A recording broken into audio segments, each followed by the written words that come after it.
दोस्तों आपको जान के हैरानी होगी कि बहुत सारे लोग पीपीएफ को टैक्स सेविंग स्कीम समझते हैं कि यार कुछ पैसा पीपीएफ में निवेश कर देते हैं, एटीसी में रिबिट मिल जाएगा तो टैक्स सेविंग हो जाएगा। देख सकते हैं। तो आज की इस वीडियो में पीपीएफ के 10 से ज्यादा ऐसे हिडन बेनिफिट्स के बारे में मैं डिस्कस करने वाला हूं जो शायद ही आपको मालूम हो। 99% लोगों को ये हिडन बेनिफिट्स के बारे में मालूम ही नहीं है। तो आप भी पीपीएफ में निवेश करते हैं या निवेश करने के बारे में सोच रहे हैं तो इस वीडियो को पूरा देखिएगा, क्योंकि जो मैं ये हिडन बेनिफिट्स बताने वाला हूं कहीं नहीं मिलने वाला है। तो वीडियो को पूरा देखिएगा। और इस चैनल पर पहली बार विजिट कर रहे हैं तो आपसे रिक्वेस्ट है कि चैनल को सब्सक्राइब भी जरूर कर दीजिएगा। अब हम बिना किसी देरी के इन सारे हिडन बेनिफिट्स को वन बाय वन करके एग्जाम्पल के साथ समझते हैं। तो चलिए शुरू करते हैं। तो पहला पॉइंट है interest on lowest balance rule. ये क्या है? जो भी आप अमाउंट पीपीएफ में निवेश करते हैं उसका इंटरेस्ट डेली कैलकुलेट नहीं होता है, बल्कि महीने के 5 तारीख तक अकाउंट में मौजूद बैलेंस पर कैलकुलेट होता है। क्या मतलब है? एग्जाम्पल से समझाते हैं तब आपको समझ में आएगा। जैसे 4 इन्वेस्टर हैं, एक ए इन्वेस्टर है भैया, ये क्या कर रहा है? 1.5 लाख ये ईयरली निवेश करता है, राइट। तो मान लीजिए अभी जुलाई चल रहा है, तो 5 जुलाई से पहले अगर ये 1.5 लाख निवेश करता है तो भैया जुलाई का भी इंटरेस्ट रेट इसको मिल जाएगा। यहां पर देख सकते हैं 3 तारीख को ये 1.5 लाख डालता है तो eligible for July interest, right. अभी 7.1 चल रहा है तो जुलाई मंथ का भी इंटरेस्ट इसको मिल जाएगा, राइट, वन गो में। एक दूसरा इन्वेस्टर है बी, ये भी 1.5 लाख इन्वेस्ट कर रहा है, लेकिन 5 तारीख के पहले नहीं, 5 तारीख के बाद 6, 7, 8, 10 को अगर ये 1.5 लाख लमसम में डालता है तो जुलाई मंथ का इसको इंटरेस्ट रेट नहीं मिलेगा। यहां पर देख सकते हैं 1.5 लाख ये भी निवेश कर रहा है, लेकिन 10 जुलाई को तो ये not eligible for July interest rate. भैया 1 महीने का इंटरेस्ट ये लूज कर दिया, राइट। लेकिन बहुत सारे लोग मंथली पीपीएफ में निवेश करते हैं। तो जैसे मान लीजिए कि एक सी इन्वेस्टर है, 10,000 मंथली एसआईपी कर रहा है, तो जो ये डेट सेलेक्ट करेगा 5 तारीख के पहले 1, 2, 3, 4, 5 तक, लेकिन 6, 7, 8 का हो जाएगा तो समझ रहे हैं उस महीने का इंटरेस्ट रेट नहीं मिलेगा। तो यहां पर देख सकते हैं कि सी जो है 10,000 पर मंथ पीपीएफ में निवेश कर रहा है, लेकिन 3 तारीख को भैया ये पैसा जमा कर देता है तो फुल मंथ इंटरेस्ट ये मिल जाता है, मैक्सिमम बेनिफिट्स, राइट। वहीं पर दूसरा इन्वेस्टर है डी, ये भी 10,000 पर मंथ पीपीएफ में निवेश करता है, लेकिन 10 तारीख को भैया पैसा इसका कटता है तो मालूम है ना उस मंथ का इंटरेस्ट रेट इसको नहीं मिलेगा। तो पीपीएफ में जब भी पैसा निवेश करें 5 तारीख के पहले ही आपको पैसा डालना चाहिए, जिससे आपको पूरे मंथ का इंटरेस्ट रेट मिले। अगला बेनिफिट्स है अकाउंट एक्सटेंशन। बहुत सारे लोगों को लगता है कि पीपीएफ में निवेश कर रहे हैं तो 15 साल के बाद जैसे मैच्योरिटी कंप्लीट होगी अकाउंट बंद हो जाएगा। ऐसा बिल्कुल भी नहीं है।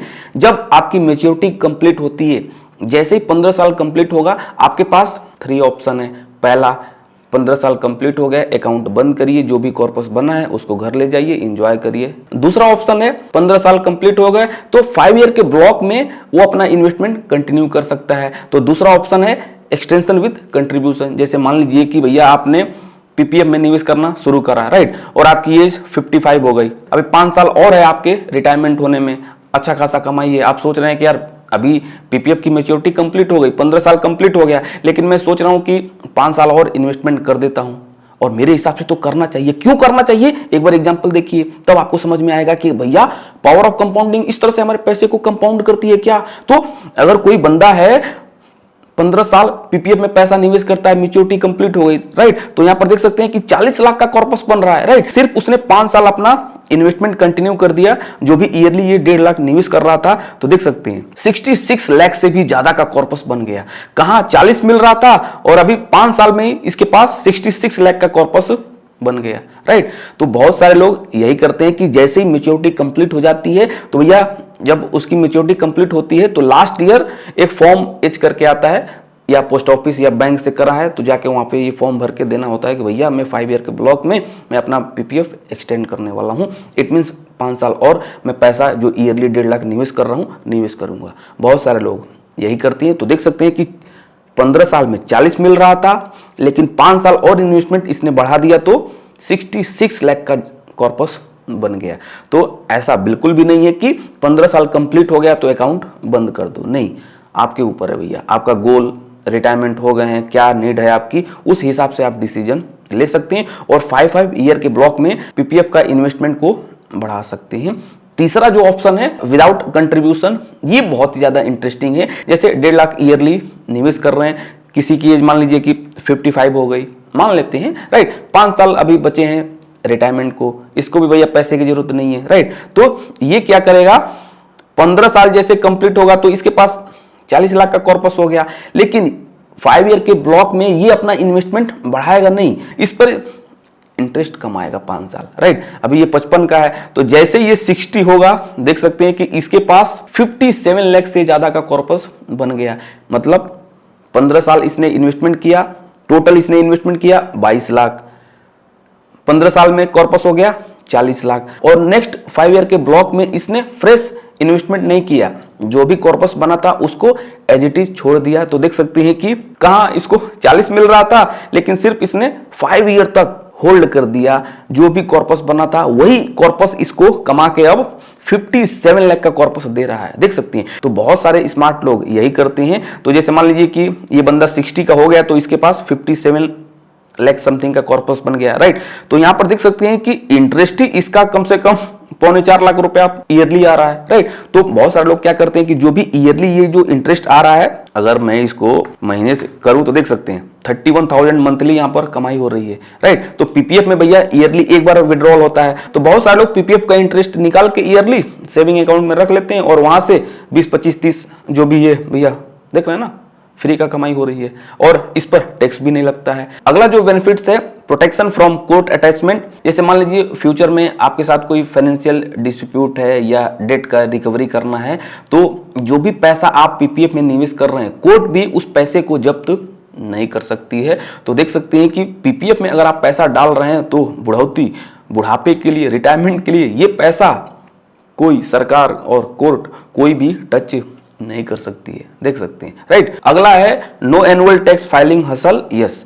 अब पीपीएफ में सब कुछ इन्वेस्टिंग फ्री है, इंटरेस्ट रेट फ्री है, जो कॉर्पस पर अमाउंट मिलेगा वो भी फ्री है, तो भैया टैक्स का भी कोई लफड़ा नहीं रहता है।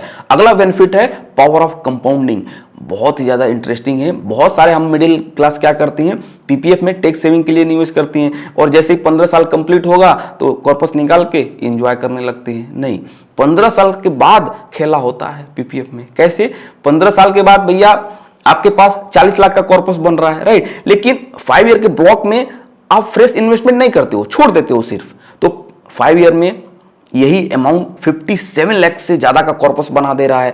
15 साल में 40 लाख बन रहा था, लेकिन 5 साल सिर्फ आपने एज इट इज छोड़ दिया तो वही कॉर्पस आपको 57 लाख का बना दे रहा है। अगला है प्री मैच्योर क्लोजर। बहुत सारे लोगों को लगता है कि नहीं यार, पीपीएफ में निवेश कर रहे हैं तो पूरा पैसा ब्लॉक हो गया, अब इसको बंद नहीं कर सकते हैं, 15 साल के बाद ही पैसा निकलेगा। तो देखिए, आफ्टर 5 ईयर, 5 फाइनेंशियल ईयर हो गए हैं आपको इन्वेस्टमेंट करते हुए, तो आप कुछ कंडीशन में पीपीएफ अकाउंट बंद कर सकती हैं। जैसे बच्चों का हायर एजुकेशन, कोई सीरियस लाइफ थ्रेटनिंग इलनेस है, राइट, वाइफ को, पेरेंट्स को या बच्चों को, तो उस केस में अकाउंट आप बंद कर सकते हैं। कब?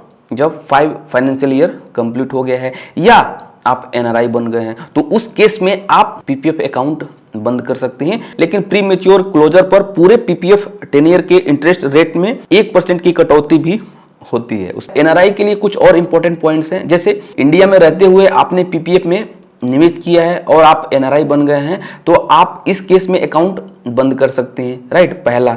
दूसरा, 15 साल कंप्लीट हो गया है, कोई एनआरआई है, वो सोच रहा है कि यार 5 ईयर के ब्लॉक में इन्वेस्टमेंट और बढ़ा देता हूं, कर पाएगा?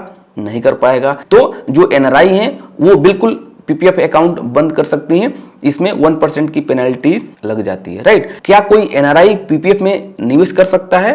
नहीं कर सकता है, उसके लिए आपको घर वापसी करनी पड़ेगी, राइट। अगला है पार्शियल विड्रॉवल। बहुत सारे लोग सोचते हैं कि 15 साल के बाद ही पैसा निकाल पाएंगे, तो अगर किसी को कुछ पैसे की जरूरत है तो वो अपने पीपीएफ अकाउंट से पैसा निकाल सकता है। कब? 7 फाइनेंशियल ईयर, 7 फाइनेंशियल ईयर अगर कंप्लीट हो गए हैं तो वो पार्शियली कुछ पैसा निकाल सकता है कुछ केस में। अब प्री मैच्योर में क्या हो रहा था, 5 फाइनेंशियल ईयर में, और 1% पेनल्टी लग जा रही थी। लेकिन अगर आप पार्शियल विड्रॉल में जाते हैं, 7 साल के बाद कुछ पैसा आप पीपीएफ से निकाल सकते हैं और वो जो पैसा आप निकालोगे उस पर कोई डिडक्शन, कोई पेनल्टी नहीं लगता है। तो अगर आपको कुछ पैसे की जरूरत है तो कुछ कंडीशन में, जैसे medical emergency, higher education, marriage, home renovation, personal financial needs, तो इस केस में आप पार्सली पीपीएफ से पैसा निकाल सकते हैं। इसमें क्या हो रहा है कि आपको अकाउंट बंद करने की जरूरत नहीं पड़ रही है, पार्सली आपको कुछ पैसे भी मिल गए और आपका पीपीएफ इन्वेस्टमेंट भी हो रहा है और पेनल्टी भी नहीं लग रही है, राइट। तो ऐसा बिल्कुल भी नहीं है कि पीपीएफ से पैसा नहीं निकाल सकते हैं, निकाल सकते हैं, लेकिन कुछ कंडीशन है। अगला पॉइंट देख लेते हैं। अगला है ट्रिपल टैक्स बेनिफिट्स। पहला, जो आप इन्वेस्टमेंट करते हैं उस पर एटीसी का रिबेट मिल जाता है। दूसरा, जो इंटरेस्ट रेट मिलता है उस पर कोई टैक्स नहीं लगता है, और जो मैच्योरिटी पर टोटल अमाउंट मिलेगा उस पर भी टैक्स नहीं लगता है। तो इस स्कीम में आपको ट्रिपल टैक्स सेविंग का बेनिफिट्स मिलता है। अगला है गवर्नमेंट गारंटी। इस स्कीम को सरकार बैक करती है, तो इसमें डिफॉल्ट की रिस्क ना के बराबर है, तो भैया कम रिटर्न्स मिलता है लेकिन रिस्क भी कम रहता है। अगला है safe during market crash. Market में गिरावट आती है, इक्विटी मार्केट में 10% गिरावट आ जाए, 20%, 30% या रिसेशन आ जाए, पीपीएफ पर कोई असर नहीं पड़ता है। तो जो भी इन्वेस्टर पीपीएफ में निवेश करता है उसको ज़्यादा पैनिक होने की जरूरत नहीं है, क्योंकि ये स्कीम गवर्नमेंट द्वारा बैक्ड है, ये इक्विटी मार्केट से लिंक नहीं है। अगला है माइनर पीपीएफ अकाउंट। यस, अगर आपके घर में माइनर बच्चे हैं तो उनके नाम पर भी आप पीपीएफ अकाउंट ओपन कर सकते हैं, लेकिन कंडीशन अप्लाई है। जैसे भैया हस्बैंड वाइफ अलग अलग अकाउंट रख सकते हैं और ईयरली 1.5 लाख निवेश कर सकते हैं। जैसे हस्बैंड 1.5 लाख ईयरली निवेश कर सकते हैं, क्योंकि पीपीएफ में 1.5 लाख लिमिट है। अगर हम वाइफ की बात करें तो वाइफ भी अलग से अकाउंट ओपन करके 1.5 लाख ईयरली निवेश कर सकती हैं। तो दोनों का पीपीएफ में 3 लाख हो गया इन्वेस्टमेंट ईयरली।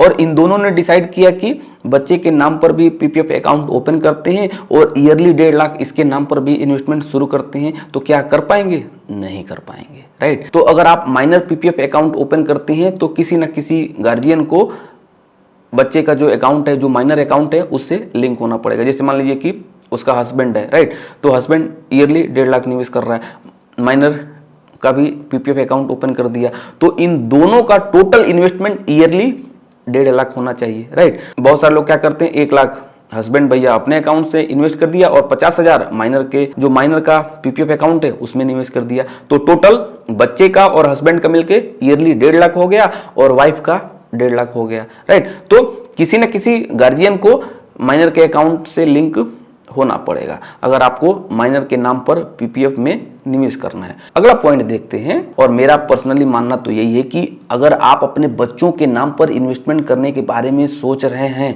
तो आप कुछ एक्सपोजर इक्विटी में लीजिए। क्यों लीजिए? क्योंकि आपका बच्चा अभी स्मॉल है, बड़ा होगा ना भैया, तो इक्विटी में समय देने पर लॉन्ग रन में वेल्थ बनता है।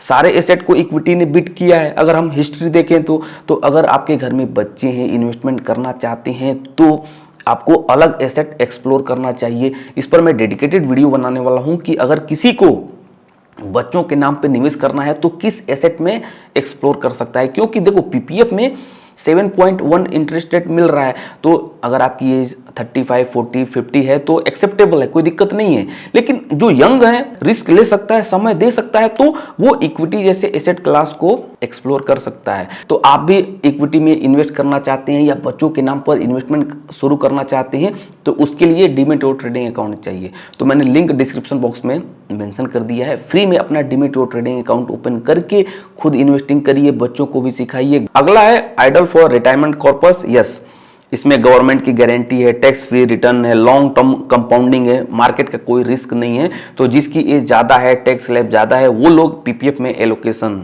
लेते हैं। अगला है मिनिमम 500 रूल। ये क्या है? जैसे बहुत सारे लोग ईयरली 50,000 निवेश कर रहे हैं, 1 लाख निवेश कर रहे हैं, 1.5 लाख निवेश कर रहे हैं। किसी फाइनेंशियल ईयर में उनको भैया प्रॉब्लम आ गई, फैमिली में पैसा नहीं निवेश कर पा रहे हैं, तो मिनिमम 500 आप एसआईपी कर देते हैं एक फाइनेंशियल ईयर में, तो आपका अकाउंट एक्टिव रहेगा, राइट। तो ऐसा बिल्कुल भी नहीं है कि अगर आप ईयरली 1 लाख 1.5 लाख निवेश कर रहे हैं तो उतना ही अमाउंट चाहिए, नहीं, 500 मिनिमम, मैक्सिमम 1.5 लाख है। तो भैया बिंदास होके 500 आप निवेश करके आप अपने अकाउंट को एक्टिव रख सकते हैं और स्मार्ट इन्वेस्टर बन सकते हैं। ये वीडियो कैसी लगी कमेंट बॉक्स में जरूर बताइएगा। वीडियो बनाने में बहुत समय लगा है तो आप लोगों से रिक्वेस्ट है कि वीडियो को लाइक जरूर कर दीजिएगा और एक प्यारा सा कमेंट जरूर करिएगा कि ये वीडियो आपको कैसी लगी। आप लोग वीडियो को लाइक और कमेंट करते हो तो मुझे मोटिवेशन मिलता है। तो आप लोगों से रिक्वेस्ट है कि वीडियो को लाइक और एक कमेंट जरूर करिएगा। तो मैं मिलता हूँ अगली वीडियो में। Thank you.